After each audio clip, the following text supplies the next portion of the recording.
It's another full weekend of racing across the Fox networks, beginning Friday on FX, Winston Cup qualifying from Talladega. Saturday, Winston Cup practice, followed by the Aaron's 312, the NASCAR Busch Race on Fox. And Sunday, NASCAR This Morning, the Aaron's 499, presented by Pepsi on Fox, and NASCAR Victory Lane, All Access, Michael Waltrip. Green flag. Watching pit road is more exciting, I think, sometimes than watching it on the racetrack. We do need to document Hermie Sadler and Steve Park. Those 2 and 1 made their lap up when that caution came out a while ago. And also Kenny Wallace made a pit stop, but he stopped with the right front wheel outside the box and got held for a lap. Frank Kimmel in the 26 car, remember he was over in Nashville running the ARCA race on Friday, and Joe Nemechek, who drove the 26 car at the beginning of the year, actually qualified this car on Friday. He's a lap down right now. Yeah, Kenny Wallace came in and he was out of the box just a little wee bit. And what we mean by out of the box, you have to have at least the right front, the left rear tire inside the pit box, inside the yellow lines. And I'm sure that whole crowd down there singing Yesterday right now.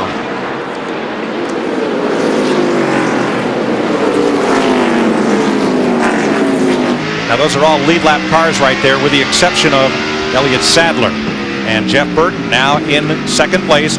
He and Jerry Nadeau did not stop on this caution, Dick Berggren. And there was quite a bit of radio conversation between driver Jeff Burton and his crew chief, Frank Stoddard. First, Stoddard said, Jeff, you're going to have to make the call as to whether we pit or not. They had not pitted since lap 26. There was a pause.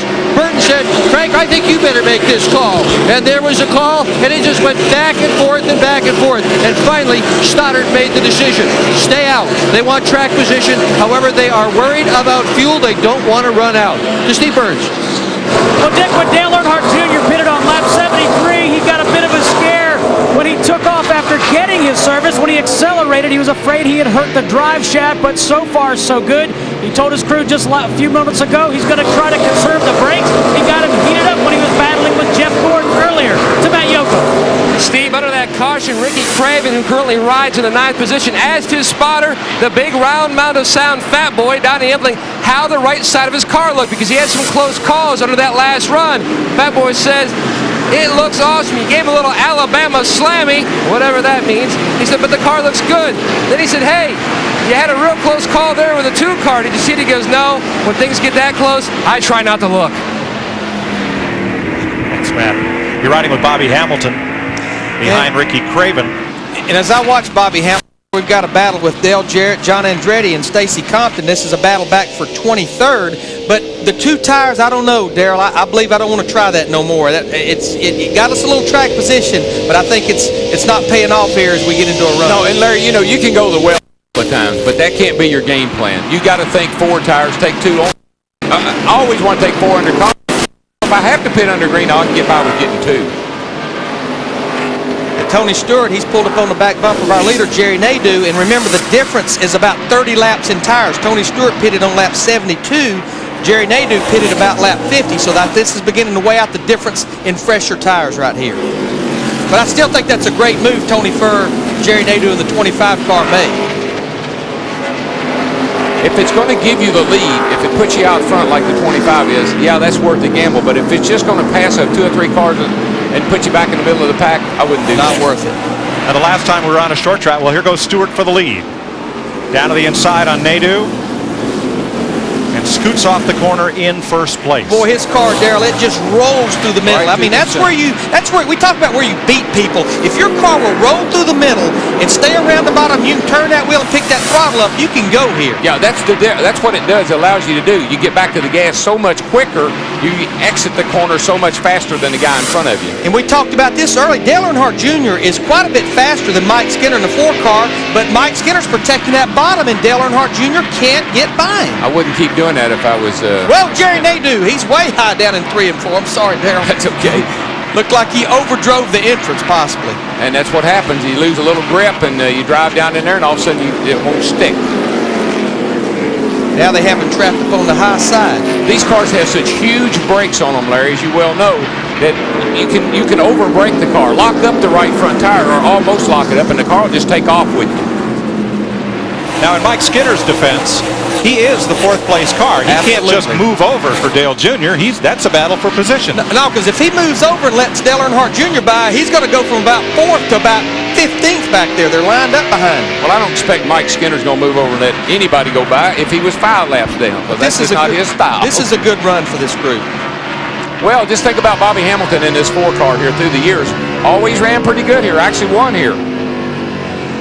We're looking at the back of Matt Kence's car, and these guys came in here second in points, and I know they were nervous about where they qualified. 26. It's not that you can't get to the front in a 500-lap race, but it's getting in trouble back there starting 26th. And they were nervous about that. All right, Darrell, if you're Dale Earnhardt Jr. right behind that yellow Chevrolet of Mike Skinner, how do you keep from getting impatient? Well, it's very difficult to do it, and you'll start off pleading with your spotter to go plead to the other guy's spotter to give me a break. And when the guy goes and does that, and he comes back and says, they said he's racing for 4th and get by him the best way you can, that opens the door for a lot of things. Like Jeff Gordon trying to get by on the inside. Didn't have quite enough room. And that's because Dale Jr.'s being held up by the 4-car. The 24 car is now up on the back of the 8-car, and here comes 32. Everybody's got to go. Ricky Craven's starting to work up in that second groove. He caught him. He's like, I'm not going to get under him. The only thing's below him is grass. And let me work the high side a little bit. And, you know, he's been doing really well up on that outside. I mean, at the start of the race, that's how he passed so many cars, and his car really hooks up good up high. And, boy, that could really pay off for you at the end of the day. Or at the beginning of the day. Or in the middle of the day. I think it'll pay off all day. Junior inside Skinner, and they touch. Going into turn 1. And see, these cars have so much gear and so much power.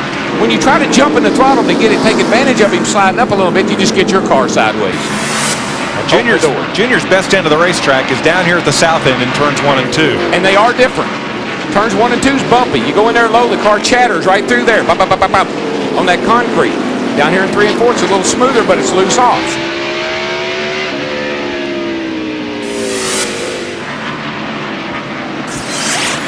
Tony Stewart has jumped out to a 1.5-second lead over Jeff Burton right now. 1 Pontiac, 2 Fords, and 2 Chevys in the top 5.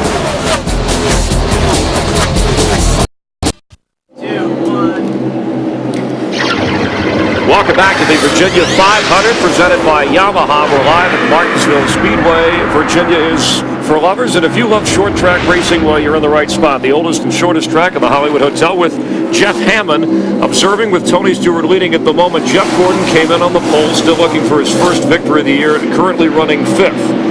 Well, right now, Chris, I mean, he got kind of caught up after that first round of pit stops and wound up back in traffic. And I think he's just really being smart. It's a long race. You got to save your brakes. You got to keep the nose on the car. I think he's in a position where he kind of likes what he sees. And Jeff Burton, a part of Roush Racing, he's one of the guys who haven't won so far this year.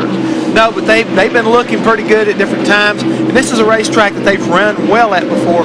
Jeff at one time was very, very dominant in places like Loudon, so to find himself running well at Martinsville doesn't surprise me at all. Again, he and Frank Stoddard, if they get their pit strategy right, they again could win today. Currently running second. We've had 4 leaders, 4 different lead changes, and 4 cautions. Let's go back upstairs now. Mike Joy, Larry McReynolds, and Darrell Walter. Mike, one thing I'm noticing, Larry, is there's a second, you know, every week we talk about a second groove. Normally, Martinsville doesn't have a good second groove, outside groove, but there's a lot of cars making good passes and passing a lot of cars by going up in the outside groove and getting by them. You don't see that a lot here, but I think that maybe, Larry, the truck race yesterday, that bottom's getting a lot of rubber on it, might be getting a little slick. You know, a guy that qualified pretty good, Rusty Wallace, brand new race car here. He's sitting back here in 16th position. He's kind of caught up in traffic right now. It's Bobby Labonte in the 18, Kurt Busch in the 97. All right, I want to show you, this is the right rear suspension. We're looking at the gear right here, and what this is right here, it's a rear end pump. That's what's pumping the rear end fluid to cool it. Now you see this is a trailing arm right here, and what they have this brake duct on the trailing arm. The hose runs up here to cool the right rear brake. This is probably about a 250, 275 pound rear spring. Get about 3.5, 4 inches of travel down in the corner. A lot of movement back there, but I think that also shows you how bumpy this place is. I mean, all the way through this concrete, you talked about it earlier, Darrell, it's not bumps as much as it's chatter. And the more the race goes on, the rubber builds up down there, and that becomes even more of an issue, just pop, pop, pop, pop, pop, all the way through the corner. If you watch that spring, he's just coming out in 3 and 4. It's smoother, but when he gets down here to turns 1 and 2, watch this thing do that bop, bop, bop, bop we're talking about, right through See it do all that chatter right there? That's where you have real tough time hooking the thing up. On the exit of the corner. Now this will be on the right front right here. This is on the 55 car, Bobby Hamilton. Look at the brake rotor glowing, right in there. I mean, it glows all the way the time he's on it, backs off the brake, puts the throttle back up. You see that this will be going back down in the corner. See how red it gets? That's happening 1,000 times a race, Jeff. Yes, Larry, we talked about it a little bit earlier in our pre-race. You've got to really concentrate on keeping the brakes cool. You can see how hot they get. Temperatures sometimes exceed almost 1,400 degrees. So if you have a problem with cooling your brakes, it doesn't take very long for them to fail. Boil the fluid, and you know what happens next, Darrell. You'll be pumping that bad boy going down in the corner. That's why you got to have really good brake coolers, and that's why riding along by yourself as much as you can with that front end wide open, getting plenty of fresh air, will pay off at the end of the day. Tony Stewart, he's pulled out to almost a 3-second lead, but he's just about getting into some lap traffic. Mike Skinner up there in the 4 car. Dale Earnhardt Jr. Nate, this is a battle for second. Again, 3 seconds behind leader Tony Stewart. And you watch how quickly that lead dissipates when he runs up into this lap traffic, because they're not going to move over and just let him go. There's the interval on Fox Tracks, and there's Elliott Sadler going around off of turn 4. That is going to be a break for some drivers. No caution. No caution. He got going. No caution. Okay, that's no break for anybody. No. It's a tough break for Jeff Green, who is the next car right in front of Tony Stewart. Yeah, Tony had him pass, and when the caution came out, or they thought it was going to, he slowed down, let Jeff go back by, but back to business. Elliott Sadler has always struggled here in a Winston Cup car. I don't believe he's ever qualified for a race on time at this speedway. That 21 car, other than when Pearson won here back in the 70s or 60s, wherever it was, it's about the only time they've ever run good here. Show you what happened to Sadler way back coming around that corner. And there he goes. Got a little help from Kurt Busch in the 97 car. Well, again, it's slick off that corner. That new patch right there causes your car to be a little loose, and then you get a little help from the rear, one of your friends, and around you go. I mean, these cars running around like a freight train. You jump back in the throttle, he jumps back in the throttle, your car gets a little loose, you have to come out. What's he going to do? He's going to stay in the throttle? Little tap. It's a love thing. Martinsville love thing. That's right. It's a love. Where's the love? This is about to look not lovely right here. See, he had a spin there earlier. He figured the thing out now. I can spin her around and keep going. The Wood brothers, number 21 won here in 1968 with Cale Yarborough and 1973 with David Pearson. Finally, after about 35 or 40 laps, Dale Earnhardt Jr. gets Mike Skinner just a little out of shape, takes second place, open the door for Jeff Gordon and Ricky Craven in the 32 car. Mike will probably go all the way from second back to fifth. Now, Darrell, on the force meter, how much difference is there between bump 'em and dump 'em? Well, yeah, you can tell the difference. You know, there are two guys that know what's going on. You start to get in the throttle, and all of a sudden you got to lift up a little bit, and you get hit from the rear. You can't be mad at the guy behind you. But if you're doing a good job, you're driving off the corner, all of a sudden somebody just rams into you, that'll get your attention and make you very unhappy. And you'll be like Jimmy Spencer. You probably never won't forget. Earnhardt Jr. now the second place car with Jeff Gordon, the pole sitter, third. There is the interval on Fox Tracks to race leader Tony Stewart. And one of the tough things for being at the back of the field, at the back of the pack, is when somebody like Tony gets it going, gets everything working, and he marches through the field like he is. He's not being held up by slow cars, catching them and passing them. That means you're going to be in trouble in a hurry. But Darrell, since that wreck at Darlington, this is the second short track we've run. Is this a really tough place for Tony? He's had a couple of weeks to try to heal up, but what about it? This joint is physically demanding. You got to use your legs, you got to use your arms. Even though it's a small racetrack, it's very physically demanding. You're always fighting the steering wheel. You think about qualifying, Mike, how everybody's hands were just all over the place. You do that for 500 laps. But Stewart is the leader now by 4 seconds over Dale Earnhardt Jr. and Robbie Gordon. Ricky Craven, Mike Skinner, the top 5, then Terry Labonte and Bobby Hamilton.